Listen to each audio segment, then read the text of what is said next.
Hassan Mwakinyo ajaachiwa majeruhi yapata nafuu.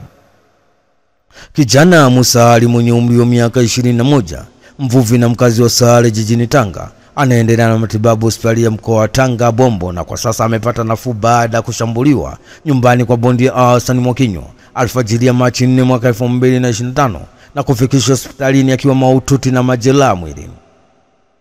Akiongea hospitalini hapo, kijana huyo amesema Hassan Mwakinyo alinishambulia kwa kisu na kunifungulia mbwa 6 saa 12 alfajiri alipokuwa akiokota nazi zilizokuwa zimedondoka barabarani katika mtaa wa Sale anapoishi Hassan Mwakinyo.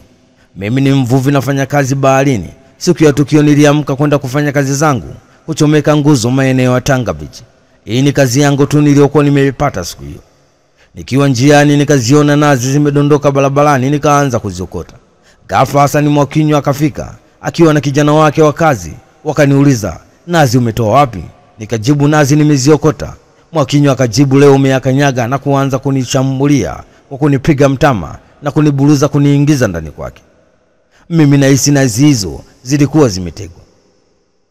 Hassan Mwakinyo wakati anaendelea kunishambulia akamwagiza kijana wake wa kazi kaleta kisu na kuanza kunikata mguu na kunivua nguo na kunifungulia mbwa waliokuwa waanza kunijeruhi kwa zaidi ya lisali moja. Nikakaa pembeni nikiwa nimekata tamaa, ninasubiri tu kufa.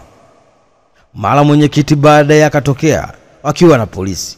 Nikawasikia wanasema huyu mtu atakuwa amekwisha fariki. Kwa upande wake jeshi la polisi Tanzania mkoa wa Tanga limethibitisha kumshikilia Hassan Mwakinyo mwenye umri wa miaka 29, mkazi wa Sale jijini Tanga, kwa mahojiano kuhusiana na tuhuma za kushindwa kudhibiti mbwa wake ambao walimshambulia na kumjeruhi Musa Ali mwenye umri wa miaka 21, mvuvi na mkazi wa Sale jijini Tanga. Tukio hilo limetokea nyumbani kwa Hassan Mwakinyo baada ya mbwa hao kuachiliwa huru katika eneo la nyumba yake. Ni taarifa kutoka Tanga. Hatimaye kijana Musa Ali mwenye umri wa miaka 21, mvuvi na mkazi wa Sale jijini Tanga, anaendelea na matibabu hospitali ya mkoa wa Tanga Bombo, na kwa sasa anapata nafuu baada ya kushambuliwa nyumbani kwa bondia Hassan Mwakinyo alfajiri ya Machi 4 mwaka 2025 na kufikishwa hospitalini akiwa mahututi na majeraha mwilini. Hatimaye Poland inataka wanaume wote wazima waende jeshini. Serikali ya Poland imepanga kuwataka wanaume wote wazima nchini humo kushiriki mafunzo ya kijeshi ili kuimarisha ulinzi wa taifa hilo, ambapo waziri mkuu wa Poland Donald Tusk amesema hatua hiyo ni sehemu ya mkakati mpana wa kuhakikisha Poland inakuwa na uwezo wa kisasa wa kujilinda dhidi ya vitisho vya nje. Wakati huo Tusk ameongeza kusema kuwa Poland inapaswa kuwa na silaha za hali ya juu, ikiwemo uwezekano wa kumiliki nyuklia na silaha nyingine za kisasa zisizo za kawaida. Hili linakuja wakati ambapo nchi hiyo inaongeza bajeti yake ya ulinzi na kuimarisha mahusiano ya kijeshi na mataifa washiriki. Mabadiliko haya yanachochea hali ya usalama barani Ulaya, hasa mvutano unaoendelea kati ya Urusi na mataifa ya Magharibi. Vile msimamo wa rais wa Marekani Donald Trump kuhusu Urusi umeongeza wasiwasi wa Poland inaohofia kupungua kwa uungwaji mkono wa NATO katika ukanda huo. Aidha, serikali ya Poland inasisitiza kuwa kila mwananchi anapaswa kuwa tayari kulinda taifa lake, huku mafunzo haya yakitarajiwa kuwa ya lazima kwa wanaume wote wazima nchini Poland, ingawa hadi sasa bado haijafahamika ni lini hatua hii itaanza rasmi. Ni taarifa kutoka Poland. Hatimaye serikali ya Poland imepanga kuwataka wanaume wote wazima nchini humo kushiriki mafunzo ya kijeshi ili kuimarisha ulinzi wa taifa hilo, ambapo waziri mkuu wa Poland Donald Tusk amesema hatua hiyo ni sehemu ya mikakati mpana wa kuhakikisha Poland inakuwa na uwezo wa kisasa wa kujilinda dhidi ya vitisho vya nje. Paul Makonda na wabunge wa Arusha wakutana mbele ya Rais Samia Suluhu Hassan. Rais wa Jamhuri ya Muungano wa Tanzania Daktari Samia Suluhu Hassan yupo jijini Arusha kama mgeni rasmi katika siku ya wanawake duniani, ambapo kitaifa itaadhimishwa Arusha, ambapo miongoni mwa waliozungumza ni mkuu wa mkoa wa Arusha Paul Christian Makonda, ambaye amemhakikishia ushindi wa kura nyingi katika uchaguzi mkuu wa mwaka 2025. Paul Makonda ameendelea kusema kuwa, Mheshimiwa Rais, huu ndio mkoa ambao kaka yangu Daktari Nchimbi atakuja kukuletea idadi ya kura nyingi zitakazopatikana kwenye uchaguzi. Haya anasema kwa unyenyekevu mkubwa kwa sababu najua mkutano huu sio wa siasa, lakini nakuhakikishia Mheshimiwa Rais, utapata kula nyingi sana. Wabunge waliokaa mkoa wetu wape upande huu, naomba msimame, Mheshimiwa Rais awaone. Tena na mbunge mwenyekiti wa jimbo hapa yupo wapi? Mheshimiwa Gambo kakaa wapi?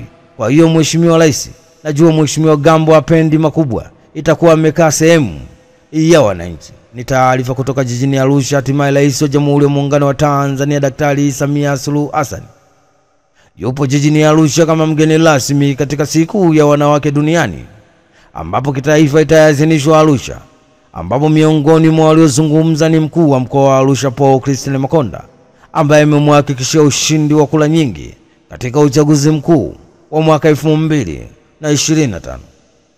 Aiba eleni za bilioni 2 na kuzimeza tumboni. Mwanaume mmoja aitwaye Jonathan Lawrence Gida mwenye umri wa miaka 32, mkazi wa Florida nchini Marekani, anakabiliwa na mashtaka ya uwizi baada ya kuiba vitu vyenye thamani ya zaidi ya shilingi bilioni 2 za Kitanzania katika duka la Tifa Company Limited na kuamua kuvimeza ili kupoteza ushahidi.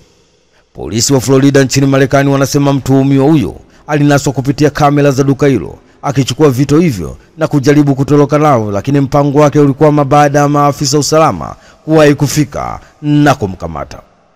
Polisi walipomtaka atoe ushahidi wa vitu hivyo, alikanusha kuwa anavyo, lakini ripoti za kitabibu zinaeleza kuwa alihitajika kufanywa uchunguzi wa kimatibabu ili kubaini ukweli wa madai hayo, ambapo madaktari walifuata taratibu maalum zilizosaidia katika uchunguzi wa kesi hiyo.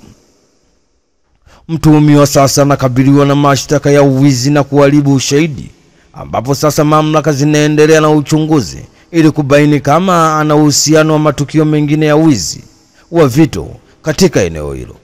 Ni taarifa kutoka nchini Marekani. Hatimaye mwanaume mmoja aitwaye Jonathan Lawrence Gida mwenye umri wa miaka 32, mkazi wa Florida nchini Marekani, anakabiliwa na mashtaka ya uwizi baada ya kuiba vitu vyenye thamani ya zaidi ya shilingi bilioni 2 za Kitanzania katika duka la Tifa Company Limited na kuamua kuvimeza ili kupoteza ushahidi. Wafungwa chini ya miezi 6 watapiga kura uchaguzi wa mwaka 2025. Katibu wa Halmashauri Kuu NEC ya Chama cha Mapinduzi CCM Itikadi, Uenezi na Mafunzo CPA Amos Makalla amezungumzia mabadiliko mapya ya sheria kuhusu haki za wafungwa kupiga kura, ambapo amefafanua kuwa kwa sasa wafungwa wenye vifungo vya chini ya miezi 6 wataweza kushiriki katika uchaguzi wakiwa gerezani. Amos Makalla amesema lakini pia wasimamizi wa uchaguzi badala ya kuwa viongozi watakuwa maafisa waandamizi wa umma. Lakini mabadiliko yako mengi, ni kwamba katika sheria hata wafungwa watapiga kura. Narudia, kama mlikuwa mjui, ndio mabadiliko ya sheria. Wafungwa ambao kifungo chao hakizidi miezi 6 watapiga kura wakiwa magerezani. Hivyo ndivyo upande wa Zanzibar wanaita vyuo vya mafunzo, ndio magereza yenyewe na maabusu. Makalla ameendelea kusema kuwa hayo siku ya Alhamisi Machi mwaka 2025 wakati akizungumza na wananchi pamoja na viongozi wa Chama cha Mapinduzi CCM katika mkutano wa ndani uliofanyika kwenye uwanja wa Toto Tundu uliopo Segerea, wilaya Ilala, Dar es Salaam, ikiwa ni mwendelezo wa ziara yake ya siku 5 mkoani Dar es Salaam. Aidha, CPA Amos Makalla ameeleza kuwa ni muhimu kwa wataalamu wa sheria kuwa na ufahamu wa mabadiliko haya ya kisheria, kwani bado kuna baadhi yao ambao hawaoni umuhimu wa haki hii mpya kwa wafungwa. Ni taarifa kutoka jijini Dar es Salaam. Hatimaye katibu wa Halmashauri Kuu NEC ya Chama cha Mapinduzi CCM Itikadi, Uenezi, Mafunzo CPA Amos Makalla amezungumzia mabadiliko mapya ya sheria kuhusu haki za wafungwa kupiga kura, ambapo amefafanua kuwa kwa sasa wafungwa wenye vifungo vya chini ya miezi 6 wataweza kushiriki katika uchaguzi wakiwa gerezani. Tundu Lissu atoa kauli ya kuna mwanamke aliyekaa meza kuu Chadema. Mwenyekiti wa Chama cha Demokrasia na Maendeleo Chadema Bara Tundu Antipas Lissu akiongea kwenye maadhimisho ya siku ya wanawake duniani yaliyoandaliwa na BAWACHA jijini Dar es Salaam, Tundu Lissu ametoa kauli na kusema nataka niwakwaze sisi wenyewe tukoje, ili jopo ambalo leo ulipo meza kuu ukiacha mie, baada ya leo hawatakaa meza kuu tena. Uongozi wetu wa chama wa juu ukoje? Kamati kuu yetu ikoje?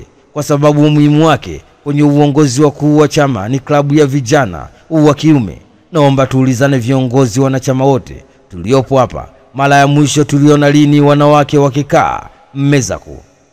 Sikumbuki kama nimewahi kuona wanawake wakikaa meza kuu kwenye chama hiki. Tusionyeshe vidole kwa hawa ambao wameongoza nchi yetu kwa miaka yote. Hii ni vile vile tuonyeshane vidole na sisi wenyewe.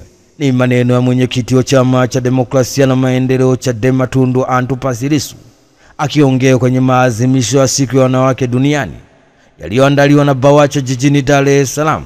Tundu Lissu ametoa kauli na kusema, nataka ni wakwaze sisi wenyewe tukoje, ili jopo ambalo leo ulipo meza kuu ukiacha mie, baada ya leo hawatakaa meza kuu tena.